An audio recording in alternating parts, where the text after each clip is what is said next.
ব্যক্তি জনৈক সাহাবীকে দেখলেন যে তিনি প্রত্যেক নামাজেই সূরা ইখলাস পড়েন, প্রত্যেক নামাজে সূরা ইখলাস পড়েন। মানে তাকে ইম্মতির দায়িত্ব দেওয়া হয়েছে, প্রত্যেকটা রাকাতে তিনি যখন সূরা ফাতিহা শেষ করেন সূরা ইখলাস পড়েন, তারপরে অন্য কিরাত করেন।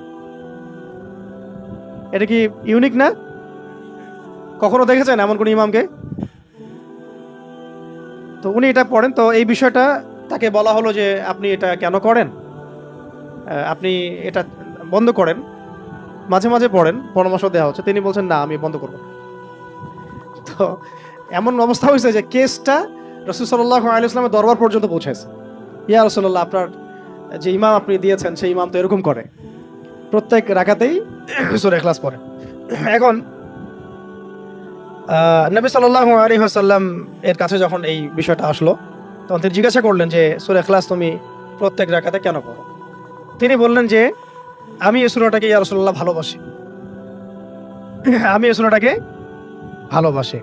তখন নবী সাল্লাল্লাহু আলাইহি ওয়াসাল্লাম বলেছিলেন যে এই সূরার প্রতি ভালোবাসা তোমাকে জান্নাতে পড়বে। কেন তিনি সূরাটাকে ভালোবাসতেন এটারও ব্যাখ্যায় হাদিসে আরো ব্যাখ্যা আসছে, যে বলা হচ্ছে তিনি এই সূরাটাকে ভালোবাসতেন এই কারণে যে এখানে আল্লাহ পাকের তাওহীদ আছে, এখানে আল্লাহ পাকের তাওহীদ আছে। তো আল্লাহ পাকের তাওহীদকে যে ভালোবাসবে, তাওহীদকে ধারণ করবে, তাওহীদ প্রসার এবং প্রতিষ্ঠার জন্য কাজ করবে, তার বর্তবা কি হইতে পারে আপনি চিন্তা করেন। তো তাওহীদ নিয়ে আলোচনা আমরা পরে দর্শে ইনশাআল্লাহ আসবো, ঠিক আছে? ওকে।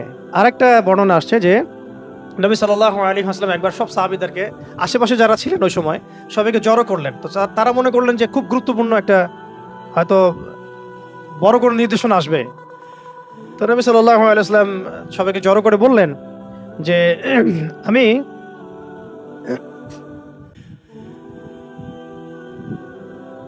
আমি তোমাদের সবাইকে আল কোরআনের 3 ভাগের 1 ভাগ তেলাওয়াত করে শোনাবো। নবীজি বললেন সাল্লাল্লাহু আলাইহি ওয়াসাল্লাম, আমি তোমাদের সবাইকে আল কোরআনের 3 ভাগের পুরো 1 ভাগ তেলাওয়াত করে শোনাবো। সবাই এদিকে আসো, কাছে আসো।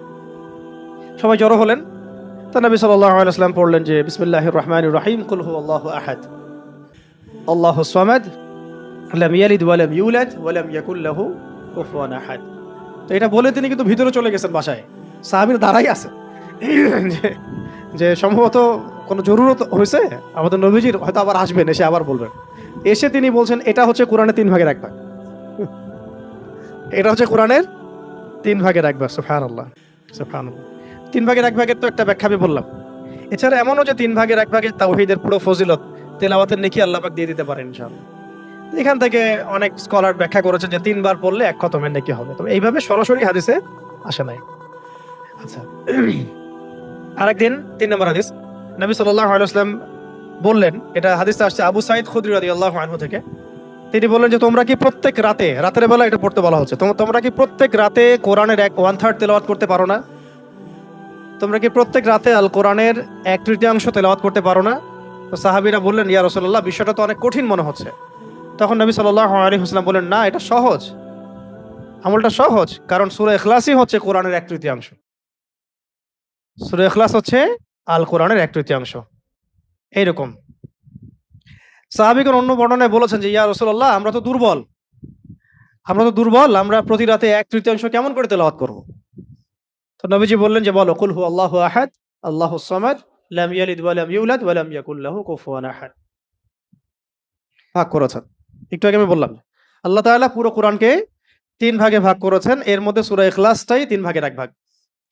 সূরা ইখলাসটা হচ্ছে 3 ভাগের 1 ভাগ। আচ্ছা, তো এরকম বেশ কিছু বর্ণনা আছে মানে সিমিলার আর কি, ওটা আমি রিপিট করছি না। তবে আমি যে কয়েকটা বলতে চাচ্ছিলাম সেটা হলো যে এটা 4 নাম্বারটা, এটা ভালো করে শোনেন, খুব ভালো করে শোনেন। একবার নবী করিম সাল্লাল্লাহু আলাইহি ওয়াসাল্লাম একটা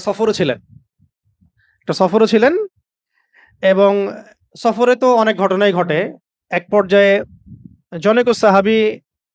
জনৈক সাহাবীকে তিনি শুনলেন, তিনি তিলাওয়াত করছেন, কুল ইয়া আইয়ুহাল কাফিরুন।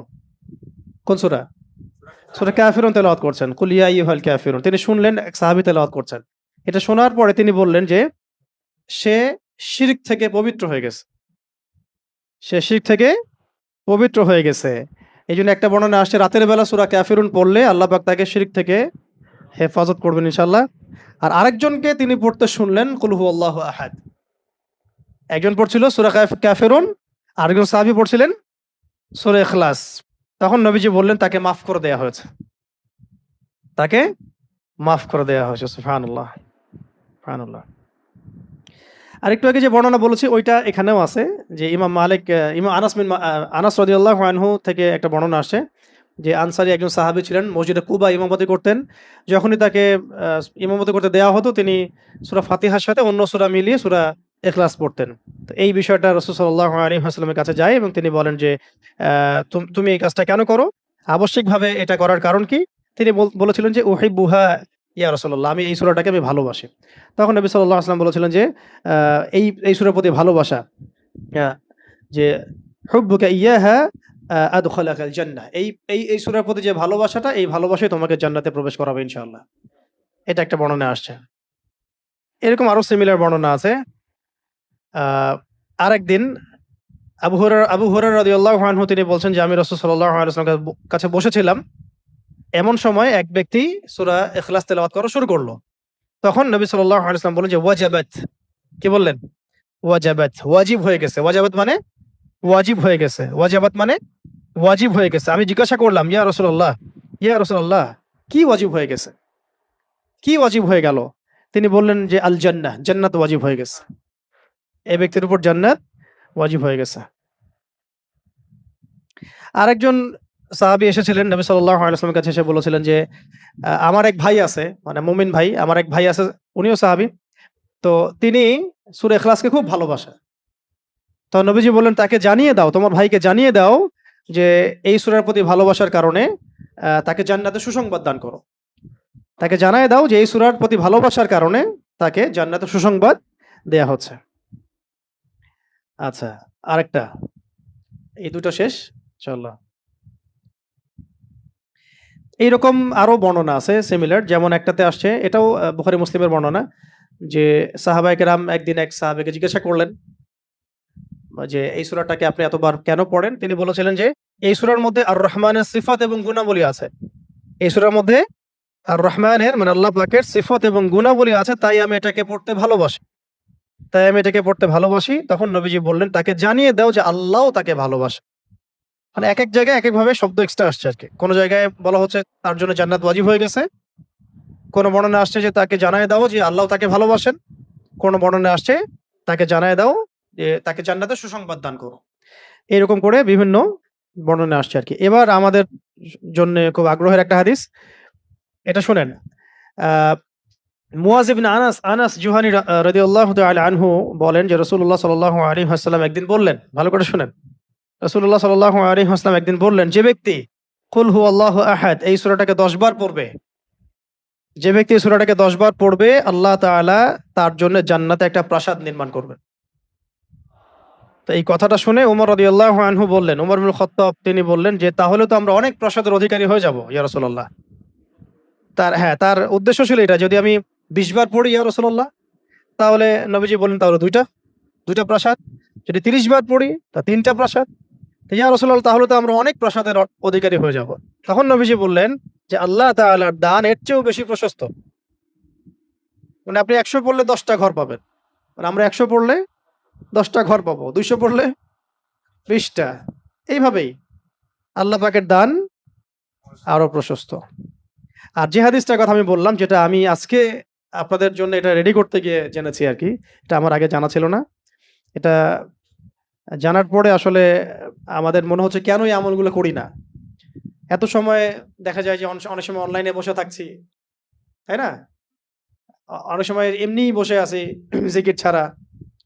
তো গাড়িতে যাওয়া আসা হচ্ছে। ওই সময় বসে আছি, কোনো কাজ নাই। এমন হয়, অনেক সময় হয় না? তো কেন আমরা এই সময়গুলো কাজে লাগাই না? এই লাস্ট হাদিস, একজন সাহাবী ছিলেন যার নাম মুয়াবিয়া ইবনে মুয়াবিয়া। মুয়াবিয়া বিন মুয়াবিয়া আল মুজানি, আল মুজানি রাদিয়াল্লাহু তাআলা আনহু, তিনি ইন্তেকাল করেছিলেন এবং নবী সাল্লাল্লাহু আলাইহি ওয়াসাল্লামের তিনি সাহাবীদেরকে নিয়ে জানাজার নামাজ পড়া হলো আরকি। ভালো করে শোনেন। মুয়াবিয়া ইবনে মুয়াবিয়া আল মুজানি রাদিয়াল্লাহু তাআলা আনহু ইন্তেকাল করলেন। নবী সাল্লাল্লাহু আলাইহি ওয়াসাল্লাম সাহাবীদেরকে নিয়ে তার জানাজার নামাজ পড়ালেন। পড়ানোর পরে নবী সাল্লাল্লাহু আলাইহি ওয়াসাল্লামের কাছে জিবরাইল আলাইহিস সালাম আগমন করলেন এবং তাকে জানিয়ে দেওয়া হলো ওয়াহির মাধ্যমে যে এই সাহাবীর জানাজায় এই সাহাবীর জানাজায় আমি জিবরিল, মানে জিবরাইল আলাইহিস সালাম বলছেন, ৭০,০০০ ফেরেশতা সহ আমি উপস্থিত হয়েছিলাম। ৭০,০০০ ফেরেশতা সহ এই জানাজা সলাতে আমি উপস্থিত হয়েছি।